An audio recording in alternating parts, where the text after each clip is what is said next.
الحمد لله رب العالمين والصلاة والسلام على سید المرسلین اما بعد۔ محترم سامعین و ناظرین، السلام علیکم ورحمۃ اللہ وبرکاتہ۔ عقائد سیریز کا یہ چوتھا پارٹ ہے۔ آج کے پروگرام کا عنوان ہے ایمان بالقدر، یعنی تقدیر پر ایمان لانا۔ اسلامی عقائد میں تقدیر پر ایمان لانا ایک اہم عقیدہ ہے،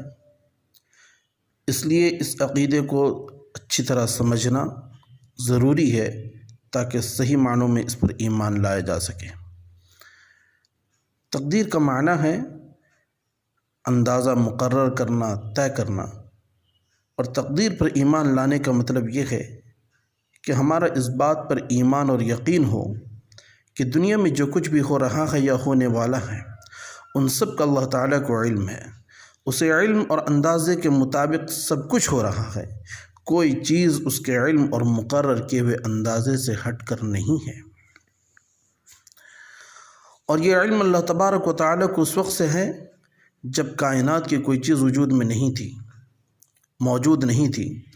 اس وقت صرف اللہ تعالیٰ کی ذات مقدس تھی اور اللہ تعالیٰ کو ہر چیز کا اور ہر واقعے کا تفصیلی علم تھا۔ اسے علم کو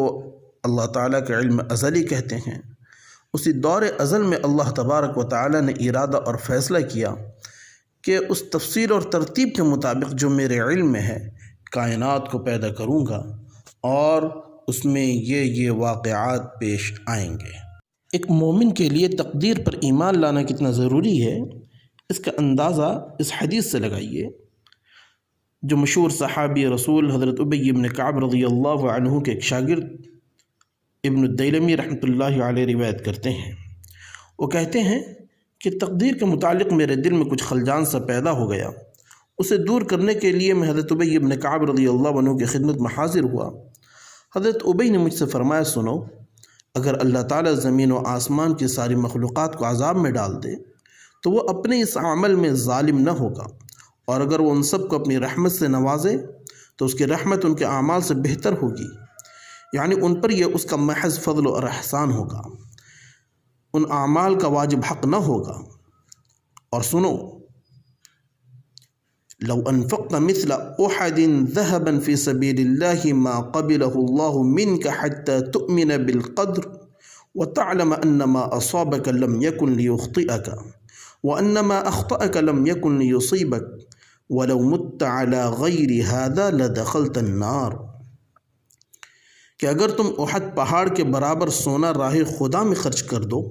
تو اللہ تعالیٰ کے یہاں وہ قبول نہ ہوگا جب تک کہ تم تقدیر پر ایمان نہ لے آؤ اور تمہارا پختہ اعتقاد یہ نہ ہو کہ جو کچھ تمہیں پیش آنا ہے، پیش آ سکتا ہے، تم کسی طرح اس سے چھوٹ نہیں سکتے، اور جو حالات تم پر پیش نہیں آئے وہ تم پر آ ہی نہیں سکتے تھے، یعنی جو کچھ ہوتا ہے وہ سب اللہ تعالیٰ کی طرف سے مقدر اور مقرر ہو چکا ہے، اور اس مقررہ پروگرام میں ذرہ برابر تبدیلی بھی ممکن نہیں ہے۔ اور اگر تم اس کے خلاف اعتقاد رکھتے ہوئے مر گئے تو یقیناً تم جہنم میں جاؤ گے۔ آگے ابن الدیلمی رحمۃ اللہ علیہ کہتے ہیں کہ ابی بن کعب رضی اللہ عنہ سے یہ سننے کے بعد میں حضرت عبداللہ بن مسعود رضی اللہ عنہ کی خدمت میں حاضر ہوا اور ان سے بھی میں نے اپنا یہ سوال دہرایا تو انہوں نے بھی مجھ سے یہی فرمایا۔ اس کے بعد حضرت حذیفہ رضی اللہ عنہ کی خدمت میں حاضر ہوا تو انہوں نے بھی مجھ سے یہی فرمایا۔ پھر میں زید بن ثابت رضی اللہ عنہ کی خدمت میں حاضر ہوا تو انہوں نے یہی بات رسول اللہ صلی اللہ علیہ وسلم کی حدیث کے طور پر مجھ سے بیان فرمائی۔ یہ حدیث محدثین کی مشہور کتابیں مسند احمد، سنن ابی داود اور سنن ابن ماجہ وغیرہ میں دیکھی جا سکتی ہے۔ محترم سامعین، ایمانیات میں تقدیر کا مسئلہ بہت حساس مسئلہ ہے۔ امت مسلمہ میں حضور اکرم صلی اللہ علیہ وسلم کے زمانے سے ہی اہل علم حضرات نے، بلکہ خود حضور اکرم صلی اللہ علیہ وسلم نے اس مسئلے میں زیادہ کھود کرید کرنے سے امت کو روکا ہے، کیونکہ شیطان پچھلی قوموں میں اور اس امت میں بھی عقید تقدیر کے سلسلے میں شکوک و شبہات پیدا کر کے گمراہ کرتا رہا ہے۔ آپ نے وہ حدیث ابھی سنی ہے کہ حضرت ابی بن کعب رضی اللہ عنہ نے اپنے شاگرد ابن الدیلمی کو جب تقدیر کے مسئلے میں کچھ خلجان پیدا ہوا تو یہ جواب دے کر مطمئن کر دیا کہ اللہ تعالیٰ زمین و آسمان کی ساری مخلوقات کو جہنم میں ڈال دے تو اس کا یہ عمل ظلم نہیں ہوگا،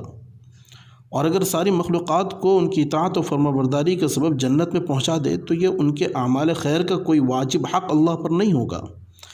بلکہ محض اس کا فضل و کرم ہوگا، کیونکہ وہ اصل مالک ہے، اپنی ملکیت میں جیسا چاہے تصرف کرے۔ جیسے اینٹ کا مالک ایک اینٹ سڑک بنانے میں لگا دے اور دوسری اینٹ شاہی محل میں، تو پہلی اینٹ کو کیا حق ہے کہ وہ یہ سوال کرے کہ مجھے بھی شاہی محل میں لگانے کے بجائے جوتے چپل روندنے کے لیے کیوں بچھا دیا گیا؟ کیونکہ یہ کام مالک کی مرضی پر موقوف ہے، وہ جیسے چاہے کرے۔ لیکن ہر زمانے میں بھی تقدیر پر کچھ نہ کچھ سوالات کھڑے ہوتے رہے ہیں۔ بعض مرتبہ اس مسئلے کو پورے طور پر نہ سمجھ پانے کی وجہ سے ذہن میں خود بخود سوالات جنم لیتے ہیں، اور بعض مرتبہ جان بوجھ کر شکوک و شبہات پیدا کرنے کے لیے کچھ لوگ ان سوالات کا سہارا لیتے ہیں۔ تو آج کے اس پروگرام میں ہم ان سوالوں کے جواب دینے کی بھی کوشش کریں گے جو علماء کرام نے دیے ہیں،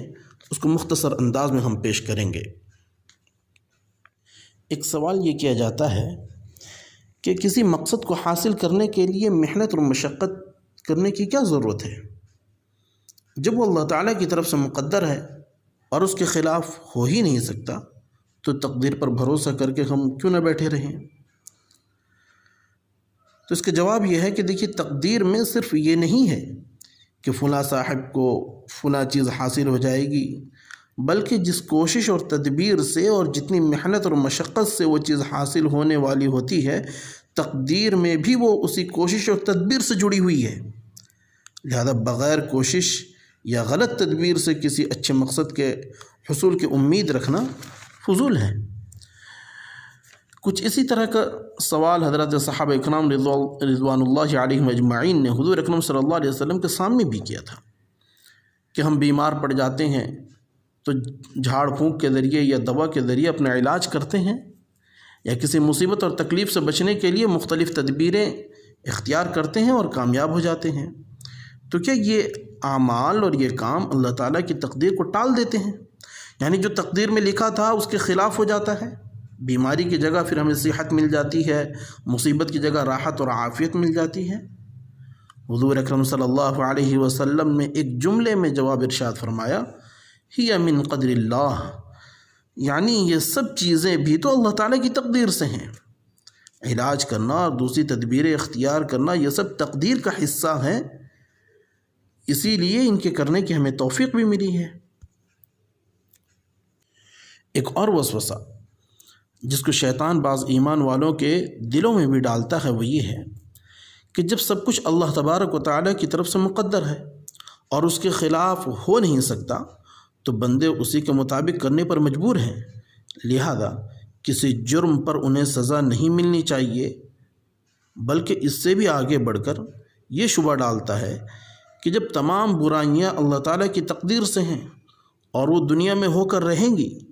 تو پھر ان برائیوں کے ذمہ دار بھی نعوذ باللہ اللہ تعالیٰ ہیں۔ قتل کرنے والا قتل کا، چوری کرنے والا چوری کا ذمہ دار کیوں ہوگا؟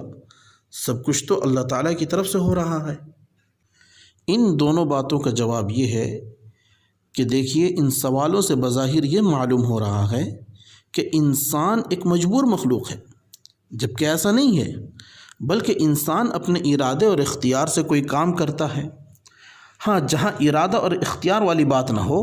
وہاں اللہ تعالیٰ کی طرف سے بھی کوئی پکڑ نہیں ہوتی ہے، جیسے پاگل اور مجنون کا کام، یا سونے والا نیند کی حالت میں اگر اپنی بیوی کو طلاق بھی دے دے تو اس کا کوئی اعتبار نہیں ہے، کیونکہ بغیر اختیار اور ارادے سے یہ کام ہو رہا ہے۔ لیکن جب ایک عام انسان شربت کی جگہ شراب کو اختیار کرتا ہے، نکاح کے بجائے زنا کا ارتکاب کرتا ہے، تو اس میں وہ مجبور نہیں ہے بلکہ اپنے ارادے اور اختیار سے کر رہا ہے۔ اسی ارادے اور اختیار کی صفت کی وجہ سے اللہ تبارک و تعالیٰ نے ہر انسان کو کچھ چیزوں کے کرنے کا اور کچھ چیزوں سے بچنے کا حکم دیا ہے۔ اسی لیے وہ اپنے اعمال کا اور اپنے کاموں کا ذمہ دار بھی ہیں۔ اور اب دیکھیے، اسی ارادے اور اختیار کی طاقت کی وجہ سے ایک انسان دوسرے انسان کے سامنے اس دنیا میں بھی اپنے کاموں کا جواب دہ ہوتا ہے، تو آخرت میں کیوں نہیں ہوگا؟ لیکن چونکہ اللہ تبارک و تعالیٰ کو پہلے سے یہ علم ہے کہ فلاں بندہ اپنے ارادے اور اختیار سے ایسا کرے گا، پھر اس سے یہ نتائج پیدا ہوں گے، پھر اس کو یہ جزا و سزا ملے گی، لہذا تقدیر نے انسان کے ارادے اور اختیار کو ختم نہیں کیا، بلکہ اس کو اور زیادہ پختہ کر دیا کہ اپنے اختیار سے جو کام وہ کل کرے گا اس کا علم اللہ تبارک و تعالیٰ کو پہلے سے ہے، اور اسی کا نام تقدیر ہے۔ محترم ناظرین، آئیے اب تقدیر پر ایمان لانے کا فائدہ بھی معلوم کر لیتے ہیں۔ تقدیر پر ایمان لانے کا سب سے بڑا فائدہ اس دنیا میں یہ ہے کہ تقدیر پر ایمان لانے والا صحیح پلاننگ اور جائز تدبیر کے ذریعے اگر کسی کام میں کامیاب ہو جاتا ہے یا مال و دولت اور عزت و منصب حاصل کر لیتا ہے تو اترانے اور شیخی بگارنے اور گھمنڈ و تکبر میں مبتلا ہونے کے بجائے وہ رب کا شکر ادا کرتا ہے اور اسے رب کا احسان مانتا ہے، اور خدا نخواستہ اگر تدبیر ناکام ہو جائے، اس کا کام بگڑ جائے، مالی یا جانی نقصان ہو جائے، یا اسے اپنی زندگی میں مسلسل پریشانیوں کا سامنا کرنا پڑ جائے، تو وہ ڈپریشن اور ذہنی تناؤ میں نہیں آتا، وہ صبر کر لیتا ہے۔ اسے اس بات کا یقین ہو جاتا ہے کہ میرے رب کی طرف سے یہ حالات آ رہے ہیں، مجھے جو کرنا تھا وہ جائز حد میں رہ کر میں نے کر لیا ہے، نتیجہ اللہ تعالیٰ کی طرف سے ہے، جو نہ بے بس ہے، نہ بے رحم ہے، اور نہ میرے حالات سے وہ بے خبر ہے۔ وہ مجھے تھوڑے وقت کے لیے اسی حال میں دیکھنا چاہتا ہے، اور میں اس حال میں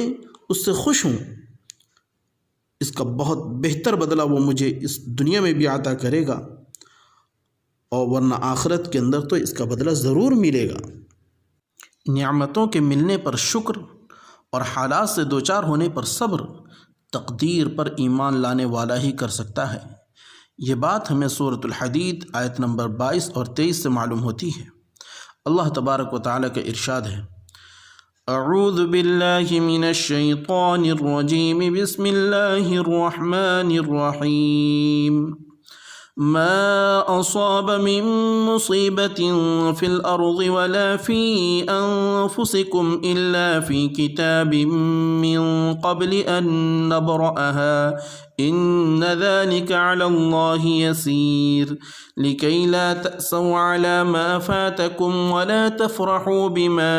آتاكم والله لا يحب كل مختال فخور۔ کوئی بھی آفت زمین میں یا خود تم پر آتی ہے، وہ اس کے پیدا ہونے کے پہلے سے کتاب تقدیر یعنی لوح محفوظ میں لکھی ہوئی ہے۔ یقیناً یہ اللہ تعالیٰ پر آسان ہے، اور ہم نے یہ بات اس لیے بتا دی ہے کہ جو کچھ تمہارے ہاتھ سے جاتی رہے تو تم اس پر رنج و افسوس نہ کرو، اور جو کچھ اللہ تعالیٰ تم کو عطا فرمائے تو اس پر اتراؤ نہیں، اور اللہ تعالیٰ کسی متکبر شیخی بگارنے والے کو پسند نہیں کرتے۔ یہ آیت کریمہ یہ پیغام دیتی ہے کہ نعمتوں کا لینا دینا یہ اللہ تعالیٰ کی طرف سے ہے۔ تمہاری چاہت کے مطابق نعمتیں اگر ملتی رہیں تو ان پر گھمنڈ اور تکبر مت کرنا، اور اگر نقصان ہو جائے تمہارا تو رنج و غم میں پڑے مت رہنا